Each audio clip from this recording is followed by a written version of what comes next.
Hi everyone, ನಾನು ನಿಮ್ಮ ಕನ್ನಡ ಕೋರಿ ಪ್ರೇಮ. Welcome back to my channel. ಆತ್ಮೀಯ ವೀಕ್ಷಕರೇ, ಪ್ರತಿದಿನ ತರಕಾರಿ ಸಾಂಬಾರು, ಸೊಪ್ಪಿನ ಸಾರು ಅದೇ ತಿಂದರೆ ಬೋರ್ ಅನಿಸುತ್ತೆ ಅಲ್ವಾ? ಫಾರ್ ಎ ಚೇಂಜ್ ವಾರದಲ್ಲಿ ಒಂದು ದಿವಸ ಈ ರೀತಿ ಹೀರೆಕಾಯಿಂದ ತೊವೆ ಮಾಡಿ ರುಚಿಯಂತೂ ಅದ್ಭುತವಾಗಿರುತ್ತೆ. ಮತ್ತು ಮಕ್ಕಳು ತರಕಾರಿ ತೆಗ್ದಾಕ್ತಾರಪ್ಪ ಅನ್ನೋ ಸಮಸ್ಯೆ ಇರಲ್ಲ. ಮಕ್ಳಿಗೆ ತರಕಾರಿ ಎಲ್ಲ ಒಳಗಡೆ ಸೇರುತ್ತೆ. ಹಾಗಾಗಿ ಈ ಒಂದು ಹೀರೆಕಾಯಿ ತೊವೆಯನ್ನು ಮಾಡೋದಕ್ಕೆ ಯಾವ ಪದಾರ್ಥಗಳು ಬೇಕು, ಯಾವ ವಿಧಾನದಲ್ಲಿ ಮಾಡೋದು ಅಂತ ನೋಡ್ತಾ ಹೋಗೋಣ ಬನ್ನಿ. ಮಿಸ್ ಮಾಡದೆ ಒಮ್ಮೆ ಮಾಡಿ, ರುಚಿಯಂತೂ ಅದ್ಭುತವಾಗಿರುತ್ತೆ. ಬನ್ನಿ ಈ ಹೀರೆಕಾಯಿ ತೊವೆನ ಯಾವ ರೀತಿ ಮಾಡೋದು ಅಂತ ನೋಡ್ತಾ ಹೋಗೋಣ. ಮೊದಲಿಗೆ ಈ ತೊವೆ ಮಾಡೋದಕ್ಕೆ ನಾನು ಅರ್ಧ ಕೆಜಿಯಷ್ಟು ಹೀರೆಕಾಯಿ ತೊಗೊಂಡಿದ್ದೀನಿ. ಹೀರೆಕಾಯಿನ ಈ ಮೇಲಿನ ಲೈನ್ಸ್ ಎಲ್ಲ ತೆಗೆದು ಈ ಸೈಜಲ್ಲಿ ಕಟ್ ಮಾಡಿಟ್ಕೊಂಡಿದ್ದೀನಿ. ಈ ಹೀರೆಕಾಯಿ ತುಂಬ ಎಳೆದಾಗಿರಬೇಕು. ಎಳೆದಾಗಿದ್ದರೆ ಮಾತ್ರ ಸಾಂಬಾರು ತುಂಬ ಚೆನ್ನಾಗಿ ಬರುತ್ತೆ. ಹಾಗಾಗಿ ಅರ್ಧ ಕೆಜಿ ಹೀರೆಕಾಯಿನ ಈ ರೀತಿ ಕಟ್ ಮಾಡಿಟ್ಕೊಂಡಿದ್ದೀನಿ. ಜೊತೆಗೆ ದೊಡ್ಡ ಸೈಜಿನ 2 ಈರುಳ್ಳಿ 2 ಟೊಮೊಟೊವನ್ನು ಕಟ್ ಮಾಡಿಟ್ಕೊಂಡಿದ್ದೀನಿ. ಅದ್ರ ಜೊತೆಗೆ 1 ಗೆಡ್ಡೆ ಬೆಳ್ಳುಳ್ಳಿ, 2 ರಿಂದ 3 ಮಾತ್ರ ಹಸಿ ಮೆಣಸಿನ್ಕಾಯಿ ತೊಗೊಂಡಿದ್ದೀನಿ. 1 ಸ್ಪೂನ್ ಜೀರಿಗೆ, 4 ರಿಂದ 5 ಎಸಳು ಕರಿಬೇವು, 1 ಸ್ಪೂನಷ್ಟು ಚಿಲ್ಲಿ ಫ್ಲೆಕ್ಸ್, ಸ್ವಲ್ಪ ಅರಿಶಿಣ. ಏಕೆಂದರೆ ಈ ಸಾಂಬಾರು ಮಾಡೋದಕ್ಕೆ ನಾವು ಗ್ರೀನ್ ಚಿಲ್ಲಿ ಸಹ ಯೂಸ್ ಮಾಡ್ಬೋದು, ಆದರೆ ಅಸಿಡಿಟಿ ಆಗುತ್ತೆ ಅನ್ನೋ ಉದ್ದೇಶದಿಂದ ನಾನು ಟೇಸ್ಟ್ಗೋಸ್ಕರ 2 ಗ್ರೀನ್ ಚಿಲ್ಲೀಸು, ಖಾರಕ್ಕೆ ಎಷ್ಟು ಬೇಕೋ ಅಷ್ಟನ್ನು ಚಿಲ್ಲಿ ಫ್ಲೆಕ್ಸ್ನ ಉಪಯೋಗಿಸ್ತಾ ಇದ್ದೀನಿ. ಅರ್ಧ ಕೆಜಿ ಹೀರೆಕಾಯಿಗೆ 1 ಬೌಲ್, ಮಿನಿಮಮ್ ಅಂದರೆ 100 ಗ್ರಾಮಷ್ಟು ತೊಗರಿಬೇಳೆ ಬೇಕಾಗುತ್ತೆ. ಈ ಒಂದು ಬೇಳೆಯನ್ನು ಇಷ್ಟು ಪ್ರಮಾಣದಲ್ಲಿ ತೊಗೊಂಡಿದ್ದೀನಿ. ಮೊದಲಿಗೆ ಏನು ಮಾಡಬೇಕಪ್ಪ ಅಂದರೆ, ಈ ಬೇಳೆನ 2 ರಿಂದ 3 ಸಾರಿ ನಾವು ಕುಕ್ಕರಲ್ಲಿ ಹಾಕಿ ತೊಳೆದ್ಬಿಟ್ಟು ಈ ಎಲ್ಲ ತರಕಾರಿಗಳನ್ನು ಒಟ್ಟಿಗೆ ಬೇಯಕ್ಕಿಡಬೇಕು. ನೋಡ್ತಾ ಇದ್ದೀರಲ್ಲ, ನಾನು ಆಲ್ರೆಡಿ ಬೇಳೆಯನ್ನು ತೊಳೆದಿಟ್ಟಿದ್ದೀನಿ. ಈ ಬೇಳೆ ಜೊತೆಯಲ್ಲೇ ಈ ಎಲ್ಲ ತರಕಾರಿಗಳನ್ನ ಒಟ್ಟಿಗೆ ಸೇರಿಸ್ಕೊಳ್ತಾ ಇದ್ದೀನಿ. ಏಕೆಂದರೆ ಇದೆಲ್ಲ ಒಟ್ಟಿಗೆ ಬೆಂದ್ರೇ ಎಲ್ಲ ಫ್ಲೇವರ್ ಇದಕ್ಕೆ ಇಳ್ಕೊಳ್ಳುತ್ತೆ. ಹಾಗಾಗಿ ಎಲ್ಲವನ್ನು ಒಟ್ಟಿಗೆ ಸೇರಿಸ್ಕೊಂಡು ಬೇಯಿಸ್ಕೊಳ್ಳೋಣ.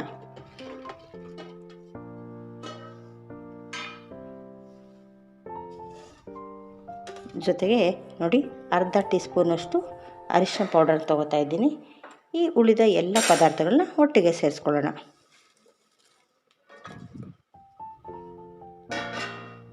ಈಗ ಇದಕ್ಕೆ 1 ಸ್ಪೂನಷ್ಟು ಎಣ್ಣೆಯನ್ನು ಸೇರಿಸ್ತೀನಿ.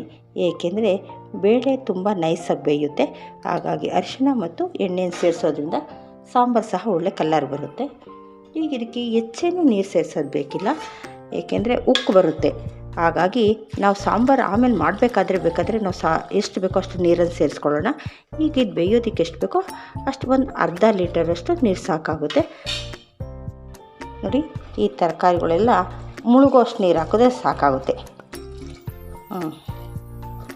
ನಾನು ಅರ್ಧ ಲೀಟ್ರ್ ನೀರು ಸೇರಿಸಿದ್ದೀನಿ. ಇದಕ್ಕೆಲ್ಲ ಒಳ್ಳೆಯದೊಂದು ಮಿಕ್ಸ್ ಕೊಟ್ಟು ಈಗ ಇದನ್ನು 3 ವಿಸಿಲ್ ತೊಗೊಳ್ಳೋಣ. ಏಕೆಂದರೆ ಬೇಳೆ ತುಂಬ ನುಣ್ಣಗೆ ಬೇಯಬೇಕು. ಆಗ ನಮಗೆ ಸಾಂಬಾರು ಒಳ್ಳೆ ಕನ್ಸಿಸ್ಟೆನ್ಸಿ ಸಿಗುತ್ತೆ.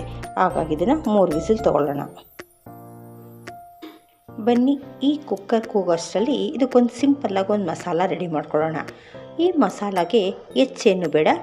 2 ರಿಂದ 3 ಸ್ಪೂನ್ ಹಸಿಕಾಯಿ, 2 ಸ್ಪೂನಷ್ಟು ಹುರಿಗಡಲೆ, 1 ರಿಂದ 1.5 ಸ್ಪೂನಷ್ಟು ಧನಿಯಾ ಪೌಡರ್. ಇಷ್ಟು ಮಾತ್ರ ಸಾಕು ನಾವು ಮಸಾಲ ರುಬ್ಕೊಳ್ಳೋಕ್ಕೆ.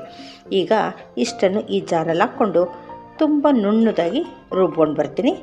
ಆಮೇಲಿಂದ ನಾವು ಈ ತೊವೆನ ಯಾವ ರೀತಿ ಕೂಡಿಸೋದು ಅಂತ ನೋಡ್ಕೊಳ್ಳೋಣ. ಇಷ್ಟನ್ನು ಚೆನ್ನಾಗಿ ಗ್ರೈಂಡ್ ಮಾಡೋಣ. ನಾನು ತೊಗೊಂಡಿರೋ ಮಸಾಲವನ್ನು ನೀಟಾಗಿ ಗ್ರೈಂಡ್ ಮಾಡ್ಕೊಂಡು ಬಂದಿದ್ದೀನಿ. ಈ ಥರ ನೈಸಾಗಿರಬೇಕು. ಈಗ ಕುಕ್ಕರ್ ಕೂಗಿ ಗ್ಯಾಸೆಲ್ಲ ಔಟ್ ಆಗಿದೆ.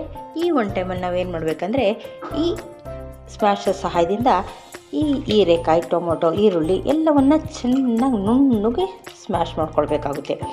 ಇದಕ್ಕೋಸ್ಕರ ಜಾಸ್ತಿ ನೀರಿದ್ದರೆ ನಮಗೆ ಸ್ಮ್ಯಾಶ್ ಮಾಡೋಕ್ಕೆ ಕಷ್ಟ ಆಗುತ್ತೆ. ಸ್ವಲ್ಪ ನೀರನ್ನು ಹಾಕುವಾಗಲೂ ಕಡಿಮೆ ಹಾಕಿ, ಅಕಸ್ಮಾತ್ ನೀರು ಜಾಸ್ತಿ ಇದ್ದರೆ ಒಂದು ಬೇರೆ ಪಾತ್ರೆಗೆ ನೀರನ್ನು ತೆಗೆದುಕೊಂಬಿಟ್ರೆ ಈಸಿಯಾಗಿ ಸ್ಮ್ಯಾಶ್ ಮಾಡ್ಕೊತಾ ಹೋಗ್ಬೋದು. ಈ ರೀತಿ ಇಷ್ಟು ಹೀರೆಕಾಯಿ ಏನು ಈರುಳ್ಳಿ ಏನು ಕಾಣಬಾರ್ದು, ಆ ರೀತಿ ಸ್ಮ್ಯಾಶ್ ಮಾಡ್ಕೊಳ್ಬೇಕು. ಈಗ ಕರೆಕ್ಟಾಗಿದೆ.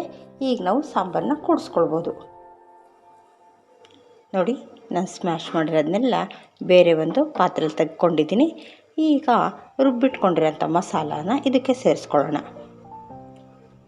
ಇದಕ್ಕೆ ನಾವು ಹೆಚ್ಚು ನೀರೇನು ಸೇರಿಸ್ಬಾರ್ದು. ಈ ತವೆ ಸ್ವಲ್ಪ ಗಟ್ಟಿಯಾಗಿದ್ರೇ ಚೆನ್ನಾಗಿರುತ್ತೆ. ಸೊ ನಿಮ್ಗೆ ಯಾವ ಕನ್ಸಿಸ್ಟೆನ್ಸಿ ಬೇಕೋ ಅದನ್ನು ನೋಡಿಕೊಂಡು ಸ್ವಲ್ಪ ನೀರನ್ನು ಮಾತ್ರ ಇದಕ್ಕೆ ಆಡ್ ಮಾಡ್ಕೊಳ್ಳಿ. ನೋಡ್ತಾ ಇದ್ದೀರಲ್ಲ, ಸ್ವಲ್ಪ ಗಟ್ಟಿ ಇದೆ, ಏಕೆಂದರೆ ಇದು ಕುದ್ರೆ ಇನ್ನೂ ಸ್ವಲ್ಪ ಗಟ್ಟಿ ಆಗುತ್ತೆ. ಸ್ವಲ್ಪ ಜಾರ್ಗೆ ಎಷ್ಟು ಬೇಕೋ ಅಷ್ಟು ನೀರನ್ನು ಹಾಕ್ಕೊಂಡು ನಾನು ಇದರಲ್ಲಿ ಸೇರಿಸ್ಕೊತೀನಿ. ನೋಡಿ, ಜಾರ್ಗೆ ನಾನು ಸ್ವಲ್ಪ ನೀರು ಹಾಕ್ಕೊಂಡು ಸೇರಿಸ್ಕೊಂಡಿದ್ದೀನಿ. ಇಷ್ಟು ತೆಳುವಾಗಿರಲಿ. ತೀರಾ ತೆಳುವಾಗಿದ್ದರೆ ಸಾಂಬಾರು ಥರ ಇದ್ದರೆ ಇದು ಟೇಸ್ಟ್ ಚೆನ್ನಾಗಿರಲ್ಲ. ತವೆ ಯಾವಾಗಲೂ ಸ್ವಲ್ಪ ಗಟ್ಟಿ ಇರಬೇಕು. ಈಗ ಕುದ್ರೆ ಇನ್ನು ಸ್ವಲ್ಪ ಗಟ್ಟಿಯಾಗುತ್ತೆ. ಈಗ ರುಚಿಗೆ ತಕ್ಕಷ್ಟು ಉಪ್ಪನ್ನು ಸೇರಿಸ್ಕೊಂಡು ಇದನ್ನು ಒಂದು 2 ಕುದಿ ಕುದಿಸ್ಕೊಳ್ಳೋಣ. ನಿಮ್ಮ ರುಚಿಗೆ ಅಗತ್ಯವಾಗಿ ಎಷ್ಟು ಬೇಕೋ ಅಷ್ಟು ಉಪ್ಪನ್ನು ಸೇರಿಸ್ಕೊಳ್ಳಿ.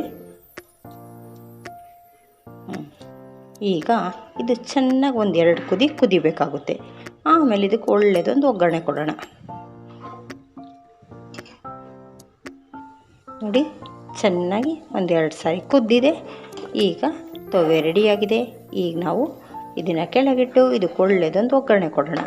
ನೋಡ್ತಾ ಇದ್ದೀರಲ್ಲ, ಈ ಕನ್ಸಿಸ್ಟೆನ್ಸಿಲಿ ಬಂದಿದೆ, ಕರೆಕ್ಟಾಗಿದೆ. ಈಗ ನಾವು ಇದಕ್ಕೆ ಒಂದು ಒಗ್ಗರಣೆ ಕೊಡೋಣ. ನೋಡಿ, ಒಗ್ಗರಣೆಗೆ ನಾನು ಒಂದು ಬೌಲ್ ಇಟ್ಕೊಂಡಿದ್ದೀನಿ. ಅದಕ್ಕೊಂದು 2ರಿಂದ 3 ಸ್ಪೂನಷ್ಟು ಎಣ್ಣೆನ ಸೇರಿಸ್ಕೊತಾ ಇದ್ದೀನಿ. ಎಣ್ಣೆ ಚೆನ್ನಾಗಿ ಬಿಸಿ ಆಗಲಿ. ಈಗ ಎಣ್ಣೆ ಬಿಸಿಯಾಗಿದೆ. ಅದಕ್ಕೆ ನಾನು ಅರ್ಧ ಸ್ಪೂನ್ ಜೀರಿಗೆ, ಅರ್ಧ ಸ್ಪೂನ್ ಸಾಸಿವೆನ ಸೇರಿಸ್ತಾ ಇದ್ದೀನಿ. ಎರಡನ್ನು ಒಟ್ಟಿಗೆ ಹಾಕ್ಕೊಳ್ಳೋಣ. ನೋಡಿ, ಸಾಸಿವೆ ಜೀರಿಗೆ ಚೆನ್ನಾಗಿ ಸಿಡಿತಾ ಇದೆ. ಈಗ ಒಂದೆರಡು ಒಗ್ಗರಣೆಗೆ ಬ್ಯಾಡಗಿ ಮೆಣಸಿನ್ಕಾಯಿ ಸೇರಿಸ್ತಾ ಇದ್ದೀನಿ. ಆ ಬ್ಯಾಡಗಿ ಮೆಣಸಿನ್ಕಾಯಿ ಜೊತೆಗೆ ನಾನು ತೊಗೊಂಡಿರೋಂಥ 1-2 ಗರಿ ಕರಿಬೇವನ್ನು ಸಹ ಸೇರಿಸ್ಕೊತಾ ಇದ್ದೀನಿ. ನೋಡಿ, ಈ ಒಗ್ಗರಣೆನೀಗ ಸಾಂಬಾರಲ್ಲಿ ಸೇರಿಸೋದು. ನೋಡಿ, ಈ ಒಗ್ಗರಣೆಯನ್ನು ಸೇರಿಸಿ ಒಳ್ಳೆಯದೊಂದು ಮಿಕ್ಸ್ ಕೊಟ್ಟರೆ ಹೀರೆಕಾಯಿ ತವೆ ರೆಡಿಯಾಗುತ್ತೆ. ನೋಡ್ತಾ ಇದ್ದೀರಲ್ಲ, ಅದ್ಭುತ ರುಚಿಕರವಾದಂತಹ ಹೀರೆಕಾಯಿ ತವೆ ಸವಿಯಲು ಸಿದ್ಧವಾಗಿದೆ. ಈ ರೀತಿ ಒಮ್ಮೆ ಮಾಡಿ, ನಿಜಕ್ಕೂ ಇದ್ರ ರುಚಿ ತುಂಬ ಚೆನ್ನಾಗಿರುತ್ತೆ. ಪ್ರತಿದಿನ ಒಂದೇ ಥರ ಸಾಂಬಾರು ತಿಂದು ಬೋರ್ ಆಗಿದ್ದರೆ ಇದನ್ನು ನಿಮ್ಮ ಮನೆಯವರೆಲ್ಲ ಇಷ್ಟಪಡ್ತಾರೆ. ನೋಡ್ತಾ ಇದ್ದೀರಲ್ಲ, ನೋಡೋದಕ್ಕೆ ಎಷ್ಟು ಚೆನ್ನಾಗಿದೆ. ಈ ರೀತಿ ಒಮ್ಮೆ ಮಾಡಿದ್ರೆ ನೀವು ಯಾವಾಗಲೂ ಹೀರೆಕಾಯಿ ನೋಡಿದಾಗಲೆಲ್ಲ ಹೀರೆಕಾಯಿ ತವೆ ಮಾಡಬೇಕು ಅಂತೀರಾ. ಹಾಗಾಗಿ ನಿಮ್ಮೆಲ್ರಿಗೂ ಈ ರೆಸಿಪಿ ಇಷ್ಟ ಆಗಿದರೆ ಲೈಕ್, ಶೇರ್, ಸಬ್ಸ್ಕ್ರೈಬ್ ಮಾಡೋದನ್ನ ಮರಿಬೇಡಿ. Thank you.